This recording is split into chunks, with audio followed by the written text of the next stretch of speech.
Recording.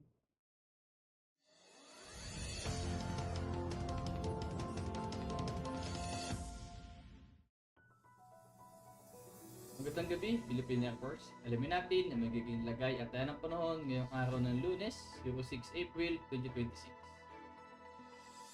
Para sa ating synoptic situation, wala naman tayong minomonitor na low pressure area sa loob at labas ng Philippine Area of Responsibility. Ngunit patuloy na nakakapekto ang ridge of high pressure area dito sa Northern at Central Luzon.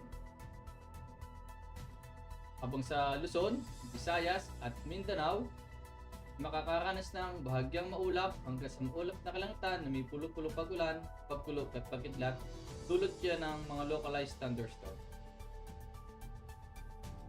Para naman sa susunod na 3 araw dito sa Metro Manila, Cavite, Lipa City, Angeles, Puerto Princesa, Calayan Island, Mactan, Zamboanga at Davao, simula Miyerkules hanggang Biyernes ay makakaranas ng bahagyang maulap hanggang sa maulap na kalangitan na may pulo-pulong pag-ulan, pagkulog at pagkidlat.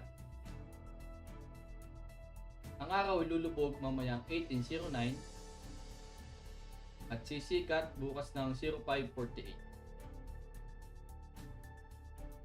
Para sa moon illumination, meron tayong 82% decreasing.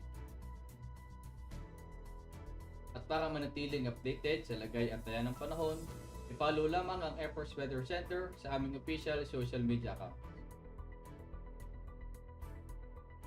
Sa ngalan ng aming commanding officer na si Colonel Alvin Jan Pugador, PAP GSC, ako si A2C Ever C. Amazona, your weather broadcaster ng Air Force Weather Center.